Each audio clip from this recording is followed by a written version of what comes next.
End of জানুয়ারিতে আমরা গিয়েছিলাম বাংলাদেশে। আরও 3 মাস আগের কথা, আপনারা হয়তো সবাই জানেন। And Anvik was only 6 months old. ওকে নিয়ে আমরা প্রায় 18 ঘন্টা জার্নি করেছি। অ্যান্ড কীভাবে কী করেছি এটা নিয়ে অনেকেই কোশ্চেন করেছেন। আমি ভেবেছিলাম যে একটা ভিডিও বানাবো, বাট এখনও বানাতে পারিনি। ফাইনালি আমি চলে এসেছি সেই ভিডিওটা নিয়ে। হে এভরিওয়ান, আসসালামু আলাইকুম, কী অবস্থা সবার? তো জার্নিটা স্টার্ট হয়েছিল, আমরা বাসা থেকে রওনা দিই তখন থেকে, কজ আমার বাসা থেকে হিথ্রো এয়ারপোর্ট 2 ঘন্টার উপরে। সো আমরা এয়ারপোর্টে অলরেডি চলে এসেছি অ্যান্ড ইমিগ্রেশন শেষ করে ভেতরে ঢুকে গিয়েছি। অ্যান্ড এখানে আমার ডিউটি ফ্রি শপিং করতে খুব মজা লাগে। সো আমার প্রয়োজনীয় কিছু জিনিস ছিল, এগুলো আমরা কেনাকাটা করেছি। তো আমরা আমাদের প্লেনের গেটের কাছে এসে ওয়েট করছিলাম ওয়েটিং এরিয়াতে। অ্যান্ড এখানে আমি ইন দ্য মিন টাইম আনভিককে খাওয়াই নিচ্ছিলাম, যেহেতু প্লেনে উঠতে and plane like journey start হতে আরও টাইম লাগবে। সো অন দ্য ওয়েতে আনভিক যেন ক্ষুধার্ত না থাকে, এই জন্য আমি ওকে আগেই খাইয়ে নিয়েছি। এরপরে আমি আনভিককে দেখাচ্ছিলাম যে ওই দেখো আমাদের প্লেন, আমরা এটা করে যাবো। আর এখানে আনভিক একটা ছোট বেবিকে দেখে, বাচ্চাটা আনভিককে হ্যালো বলছিল। ও অনেক ছোট, জাস্ট হাঁটতে শিখেছে আই গেস। সো ওর সাথে হাই হ্যালো করছিলাম আমরা এখানে। They have open the gate as the plane is ready for boarding and we were so excited. আমরা সবাইকে সারপ্রাইজ দিয়েছিলাম সেবার বাংলাদেশে গিয়ে। অ্যান্ড আনভিককে আমি পুরোটা টাইম কোলে রেখেছিলাম, অ্যাজ অনেক আর কাভিয়ার লাগেজ নিয়েছিল। Wow, look. What's this? Little blanket. আগে না ড্রয়িং করার কত কিছু দিত, ও করতে পারবে। Look, what's this, বাবা? Blanket কে ফেলতেছে। এই যে আমি look, little airplane. Wow. Wow. Airplane কে ফেলতেছে। প্লেনে উঠে বসার পরপরই আনভিককে ওরা একটা খেলনা দিয়ে যায়, আর সাথে একটা ব্ল্যাঙ্কেট ছিল। তো আনভিক এটা দিয়ে কিছুক্ষণ খেলাধুলার পরে ঘুমায় পড়ছে। আনভিককে আমি কোলে রেখেছিলাম, as plane take off and ল্যান্ডিংয়ের সময় বাচ্চাকে সাথেই রাখতে হয়। আমাদের যে বেল্ট থাকে এটার সাথে একটা এক্সটেন্ডেড বেল্ট দেয়, ওটা দিয়ে আর কি বেঁধে রাখতে হয়। So plane already take off করে ফেলেছে, অ্যাজ ইউ ক্যান সি। আমার আসলে ঘুম আসছিল না, আমার খুব এক্সাইটেড লাগছিল। অ্যান্ড এই প্লেন জার্নিটা আমার কাছে খুবই এক্সস্টেড লাগে। তো আমি বসে বসে একটু ভিডিও করছিলাম আর আনভিককে কোলে রাখছিলাম। এদিকে অনেক আর কাভিয়া ওরাও ঘুমায় পড়ছে। কি হয়েছে বাবা? Hello mamma. বাবা আনভিক বেশি গভীর ঘুম হলে থাকতে পারে। And as you can see আনভিককে আমরা একটা ব্যাসিনেটের মধ্যে শুয়ে রেখেছি, এটা লাইক ওরা প্রোভাইড করে। অ্যান্ড এটা আনভিকের জন্য একটু ছোটোই ছিল, ফার্স্টে একটু কান্নাকাটি করলেও পরে অ্যাডজাস্ট হয়ে যায়, ও খেলাধুলা করছিল এখানে শুয়ে।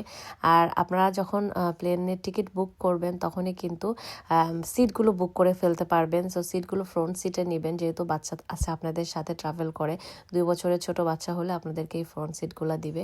তো আমি একটু মুভি দেখা ট্রাই করছিলাম, এর মধ্যে খাবার চলে এসছে। তো আমি অনেককে বললাম কাভিয়ার অনেক খেয়ে নাও তোমরা, আমি আনভিককে রাখি, দেন আমি পরে খাবো। তো ওরা খাওয়া দাওয়া শেষ করেছে, এই তো আমি খাওয়া দাওয়া করবো এখন।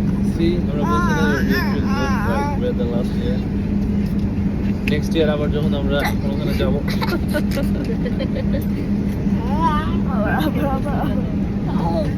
এই এই আনভিক আনভিক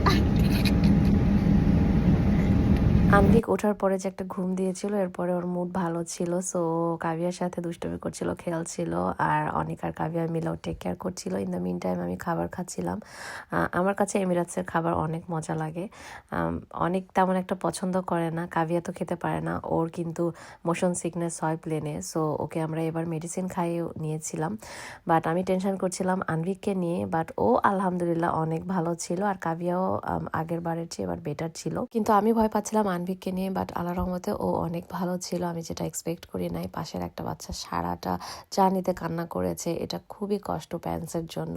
তো যাই হোক, আমি নিয়েছিলাম বিরিয়ানি, চিকেন বিরিয়ানি ও ল্যাম্ব বিরিয়ানি কিছু একটা হবে, ওটা খেলাম, বেশ ভালোই ছিল। তো এরপরে ডেজার্ট খেলাম, এই ডেজার্টটাও ভালো ছিল, এটা মেবি চকলেট মিউজ ছিল একটা, এটাও খেতে বেশ মজা লেগেছে আমার কাছে। তো দেখতে দেখতে আমরা দুবাই চলে এসেছি, প্লেন ল্যান্ড করার টাইম হয়ে গিয়েছে। অ্যান্ড উপর থেকে দেখতে কি সুন্দর লাগছে লাগছিল মেঘের ফাঁকে ফাঁকে পুরো সিটিটা। আমি আর আনভিক এখানে আবার লাইক একসাথে ল্যান্ড করার সময় ওকে কোলে নিয়ে বসেছিলাম। We have landed safely at Dubai and we have completed half of our journey. 7 hours plus লাগে হিথ্রো এয়ারপোর্ট থেকে দুবাই। অ্যান্ড দুবাই এয়ারপোর্টে আসার পরে আমি আনভিকের জন্য একটা পুশচেয়ার পেয়েছি, ওরা পুশচেয়ারের ব্যবস্থা রেখেছে। পুশচেয়ারের অবস্থা খুবই ভয়াবহ ছিল, অনেক নোংরা ছিল। অনেক খোঁজাখুঁজি করার পরে আমি মোটামুটি একটা ভালো পেয়েছিলাম, যদিও এটা খুবই নোংরা, বাট ইটস স্টিল হেল্পফুল আমি বলবো, কারণ অনেক টাইম থাকতে হবে, যেহেতু আমাদের 3.5 ঘন্টার মতো একটা ট্রানজিট আছে। সো এই টাইমটাতে আনভিক এখানে ঘুমোতে পারবে। আর এখানে দেখতে পাচ্ছেন আপনারা সব লাগেজ, বস্তা বেডিং, বিকজ বাচ্চা নিয়ে ট্রাভেল করলে আসলে অনেক কিছু নিতে হয়। অ্যান্ড আনভিক তো অনেক ছোট, অনেক কিছু ক্যারি করতে হয়েছিল আমাদের হাতে করে, যেহেতু ওর অন দ্য ওয়েতে অনেক কিছুই লাগবে। তো আনভিক এখানে ঘুমাচ্ছিল, আমরা একটু রেস্ট করছিলাম এই রেস্টিং জোনে এসে। অনেক যদিও ফোনে ছিল। তো এই তো আমরা রেস্ট নিলাম। দেন আনভি ঘুম থেকে উঠে একটু খেলাধুলা করছিল।